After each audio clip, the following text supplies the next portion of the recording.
Hello guys, आपका मेरे channel technology weapon पे स्वागत है। आज हम करेंगे शिक्षा निदेशालय की तरफ से दी जाने वाली वर्कशीट नंबर 2, जो कि है क्लास 8 की और सब्जेक्ट है हिंदी और डेट है 8 अप्रैल 2021। तो आज का हमारा टॉपिक वहीं से कंटिन्यू होगा जहाँ से पिछली बार हमने पढ़ा था लास्ट तक, और टॉपिक का नाम है वही लाख की चूड़ियाँ।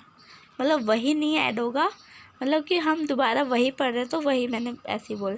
बच्चों, पिछले कार्यपत्रक संख्या 1 में हमने पढ़ा था कि बदलू गांव में लाख की चूड़ियाँ बनाने का काम करता है और वह लेखक को सुंदर सुंदर लाख की गुड़ियाँ बनाकर देता था।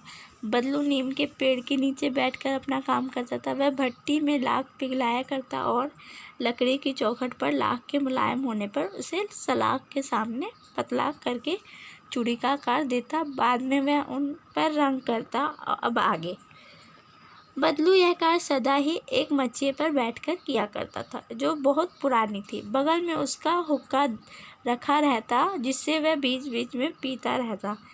गांव में मेरा दोपहर का समय अधिकतर बदलू के पास बीतता। वह मुझे लल्ला कहा करता और मेरे पहुंचते ही मेरे लिए तुरंत एक मचिया मंगा देता।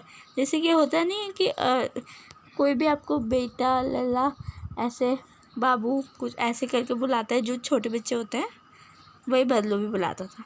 मैं घंटों बैठे बैठे उसे इस प्रकार चूड़ियाँ बनाते देखता रहता। लगभग रोज ही वह 4-6 जोड़े चूड़ियाँ बनाता। पूरा जोड़ा बना लेने पर वह उसे बेलन पर चढ़ाकर कुछ क्षण चुपचाप देखता रहता, मानो वह बेलन ना होकर किसी नववधू की कलाई हो।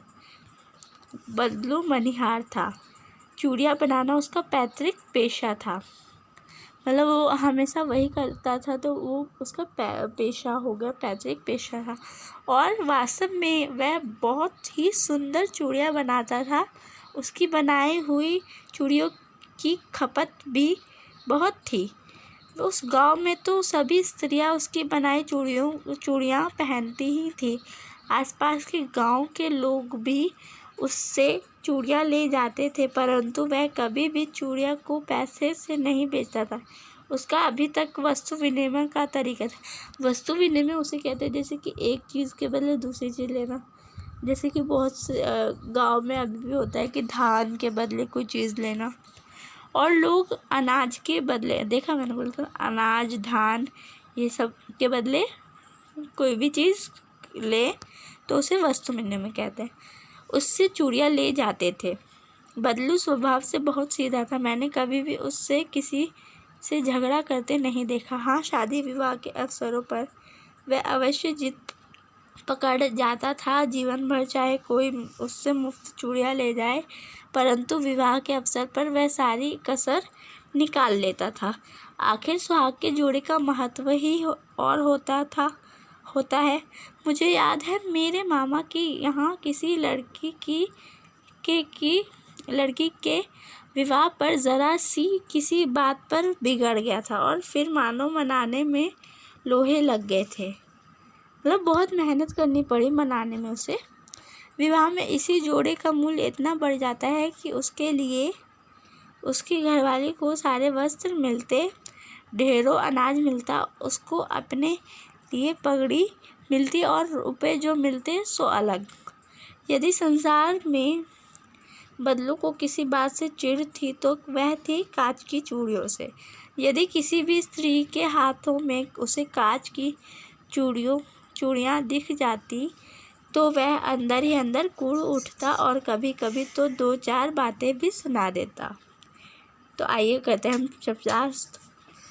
मचिया, बैठने के उपयोग में आने वाली सुतली आदि से बुनी छोटी चौकार खाट। मतलब चौकार खाट वो छोटी सी मचिया जैसे चौकार खाट। मनिहार, चूड़ियाँ बेचने वाला।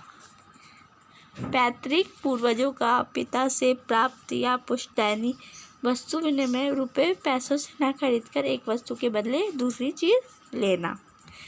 वस्तु लेना। कसर, घाटा पूरा करना। तो ये करते हैं हम क्वेश्चन आंसर। सोचकर लिखिए कि आप अपने मित्रों या भाई बहन से किस प्रकार वस्तु विनिमय करते हैं। तो आप यहाँ से यहाँ तक आंसर लिखेंगे। हम पहले लिखेंगे हम अपने भाई बहनों से इस प्रकार वस्तु विनिमय करते हैं। तो और उसके बाद आप लिख देंगे पॉइंट्स में आंसर लिखना। आप कॉपी बदल कर, खिलौने बदल कर, चीज़ें बदल कर, या फिर जो भी चीज़ जो उससे पसंद हो और वो कोई और लाया, उसका भाई बहन हो, मित्र हो, तो वो उससे बदल कर वस्तु विनिमय कर सकते हैं। तो क्वेश्चन नंबर 2 पढ़ते हैं। बदलू गांव की स्त्रियों के हाथ में चूड़ियाँ पहनने देखकर गुस्सा क्यों होता था? क्योंकि वह बहुत गुस्से वाला नहीं था, क्योंकि कांच की चूड़ियाँ ज़्यादातर चुभ जाती थी, किसी के हाथ में लग जाती थी, और उसी की बहन की मौसी शायद से उसने पहना था, इसीलिए उसको भी लगी थी, इसलिए उसे चिढ़ होती थी कि कांच की चूड़ियों से किसी को भी लग सकती है, और कांच की चूड़ियों से उसे चिढ़ होती थी, बहुत ज़्यादा चिढ़ होती थी। कहानी में आई किन पंक्तियों से पता चलता है कि बदलू को अपने काम से बहुत प्यार था? तो आइए करते हैं हम इसका आंसर। आप मान सकते हैं कि कोई भी व्यक्ति हो जो अगर अपने पूर्वजों के टाइम से अपना काम करता हो, तो उसे अपने काम से बहुत लगाव हो जाता है कि हमारे पूर्वजों का काम है, तो हम कैसे छोड़ सकते हैं, क्या फिर हमारे हाथ से कैसे छीन सकता है। और बदलू को तो और बहुत ज़्यादा प्यार था, क्योंकि उसी से वो ला के गोलियाँ बनाकर देता था उसके भांजे को, इसीलिए। ट्राई करते हैं हम नेक्स्ट। कहानी में मुहावरों का प्रयोग होना, जैसे लोहा लगना यानी बहुत मेहनत करना। गद्यांश में आए अन्य मुहावरों को खोजकर उनके अर्थ भी लिखिए। ट्राई करते हैं हम इसका आंसर। जैसे कि सारी कसर निकाल लेना, ये भी कहानी में आया था। पूरा हिसाब बराबर कर लेना, अंदर ही अंदर कुढ़ना, गुस्सा होना, 2-4 सुना देना, कड़वी बात बोलना। तो ये सब आप पॉइंट्स में लिख देंगे। तो प्रश्न नंबर 5, आप छुट्टियों में जिनके घर जाते हैं उनके घर की दिनचर्या आपके घर से अलग कैसे होती है? तो मैं लिखूँगा, मैं जिसके भी घर जाता हूँ उसकी दिनचर्या मेरे घर से बहुत अंतरमय होती है। आपके घर से जैसी होती है आप वैसा लिख सकते हैं। तो अगर अभी तक आपने मेरे चैनल को सब्सक्राइब नहीं किया तो प्लीज़ कर दीजिए और मेरे वीडियो को लाइक कर दीजिए। Thank you and bye.